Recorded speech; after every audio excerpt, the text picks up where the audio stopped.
मार्कंडेय ने कहा, हे पितामह, जो साधन संसार में अत्यंत गोपनीय है, जिससे मनुष्य मात्र की रक्षा होती है तथा आपने अब तक जिसे किसी से भी प्रकट नहीं किया है, वह साधन मुझे बताइए। ब्रह्मा ने कहा, हे ब्राह्मण, संपूर्ण प्राणियों का कल्याण करने वाला देवी का कवच अत्यंत गोपनीय है। हे महामुने, उसे सुनिए।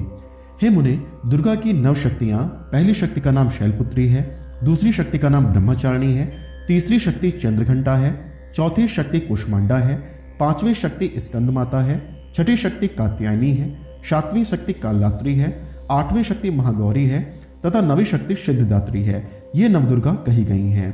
ये शक्तियां सर्वज्ञ ब्रह्मदेव द्वारा कही गई हैं।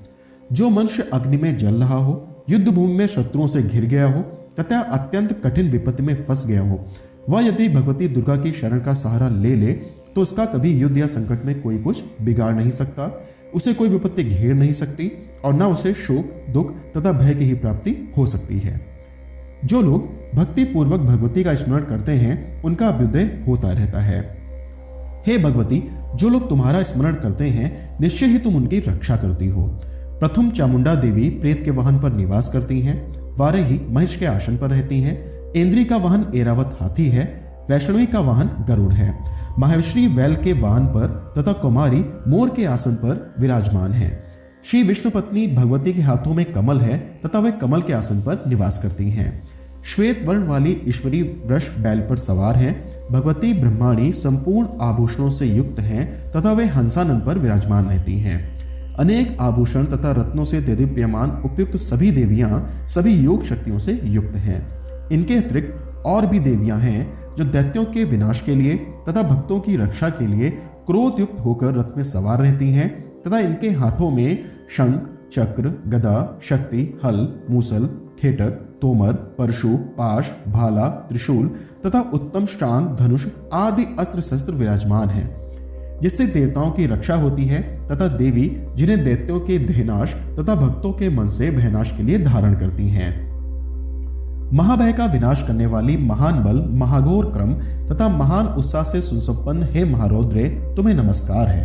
हे शत्रुओं का भय बढ़ाने वाली देवी, तुम मेरी रक्षा करो। दुर्धर्ष तेज के कारण मैं तुम्हारी ओर देख भी नहीं सकता। इंद्रिय शक्ति पूर्व दिशा में मेरी रक्षा करे तथा अग्नि देवता की आग्नेय शक्ति अग्निकोण में हमारी रक्षा करे। वाराही शक्ति दक्षिण दिशा में, खड़ग धारणी नैत्य कोण में, वारुणी शक्ति पश्चिम दिशा में तथा मृग के ऊपर सवार रहने वाली शक्ति वायव्य कोण में हमारी रक्षा करे। भगवान कार्तिकेय की शक्ति कौमारी उत्तर दिशा में, शूल धारण करने वाली ईश्वरी शक्ति ईशान कोण में, ब्रह्माणी ऊपर तथा वैष्णवी शक्ति नीचे हमारी रक्षा करे। इसी प्रकार शव के ऊपर विराजमान चामुंडा देवी दसों दिशा में हमारी रक्षा करें। बाएं भाग में अजिता, दाहिने भाग में अपराजिता, शिखा में उद्योतनी तथा शिर में उमा नियम पूर्वक हमारी रक्षा करें। ललाट में मालाधारी, दोनों भ्रू में यशस्विनी, भ्रू के मध्य में त्रिनेत्रा तथा नासिका में यमघंटा हमारी रक्षा करें। दोनों नेत्रों के बीच में शंखनी, दोनों कान के मध्य में द्वारवासिनी, कपाल में कालिका, कर्ण के मूल भाग में शांकरी हमारी रक्षा करें। नासिका के बीच का भाग सुगंधा, ओष्ठ में चर्चिका, अधर में अमृतकला तथा जीवा में सरस्वती हमारी रक्षा करें। कौमारी दांतों की, चंडिका कंठ प्रदेश की, चित्रघंटा गले की तथा महामाया तालु की रक्षा करें। कामाक्षी ठोड़ी की, सर्वमंगला वाणी की, भद्रकाली ग्रीवा की तथा धनुष को धारण करने वाली रीढ़ प्रदेश की रक्षा करें। कंठ से बाहर नील ग्रीवा और कंठ की नली में नलकुबरी, दोनों कंधों की खड्गनी तथा वज्र को धारण करने वाली दोनों बाहों की रक्षा करें। दोनों हाथ में दंड को धारण करने वाली तथा अंबिका उंगलियों में हमारी रक्षा करें। शूलेश्वरी नखों की तथा कुलेश्वरी कुछ प्रदेश में स्थित होकर हमारी रक्षा करें। महादेवी दोनों स्तन की, शोक के नाश करने वाली मन की रक्षा करें। ललिता देवी हृदय में तथा त्रिशूल धारणी उत्तर प्रदेश में स्थित होकर हमारी रक्षा करें। नाभि में कामनी तथा गुहा भाग में गुवेश्वरी हमारी रक्षा करें। कामिका तथा पूतना लिंग की तथा महिषवाग्नि गुदा में हमारी रक्षा करें। भगवती कट प्रदेश में तथा विंध्यवासिनी घुटनों की रक्षा करें। संपूर्ण कामनाओं को प्रदान करने वाली महाबला जंघे की रक्षा करें। नारसिंगी दोनों पैर की घुटनियों की, तेजस्वी दोनों पैर के पिछले भाग की, श्रीदेवी पैर की उंगलियों की तथा तलवासिनी पैर के निचले भाग की रक्षा करें। दृष्टकराली देवी नखों की, ऊर्ध्वकेशनी देवी केशों की, कावेरी रोमावली के छिद्रों में तथा वागेश्वरी हमारी त्वचा की रक्षा करें। पार्वती देवी रक्त, मज्जा, वसा, मांस, हड्डी और मैदे की रक्षा करें। कालत्ती आंतों की तथा मुक्तेश्वरी पित्त की रक्षा करें। पद्मावती सहस्रदल कमल में, चूड़ामणि कफ में, ज्वालामुखी नखराश में उत्पन्न तेज की, अभेद्या सभी संधियों की में हमारी रक्षा करें। ब्रह्माणी शुक्र की छत्रेश्वरी छाया की, धर्म को धारण करने वाली हमारे अहंकार, मन तथा बुद्धि की रक्षा करें। वज्रहस्ता पाण, अपान, व्यान तथा उदान समान वायु की कल्याण से सुशोभित होने वाली कल्याण शोभना हमारे प्राणों की रक्षा करें। रस, रूप, गंध, शब्द तथा स्पर्श रूप विषयों का अनुभव करते समय योगिनी तथा हमारे सत्व, रज एवं तमोगुणों की रक्षा नारायणी देवी करें। वारी आयु की, वैष्णवी धर्म की, चक्रिणी यश, कीर्ति, लक्ष्मी, धन तथा विद्या की रक्षा करें।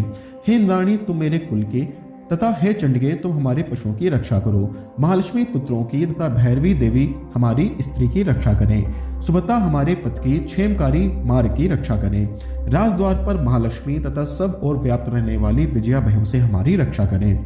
हे देवी, इस कवच में जिस स्थान की रक्षा नहीं कही गई है उस आरक्षित स्थान में पाप को नाश करने वाली जयंती देवी हमारी रक्षा करें। यदि मनुष्य अपना कल्याण चाहे तो वह कवच के पाठ के बिना एक पग भी कहीं यात्रा ना करे, क्योंकि कवच का पाठ करके चलने वाला मनुष्य जिस जिस स्थान पर जाता है उसे वहां वहां धन का लाभ होता है और संपूर्ण कामनाओं को सिद्ध करने वाली विजय की प्राप्ति होती है। वह पुरुष जिस जिस अभिष्ट वस्तु को चाहता है वह वस्तु उसे निश्चय ही प्राप्त होती है। कवच का पाठ करने वाला इस पृथ्वी पर अतुल ऐश्वर्य प्राप्त करता है।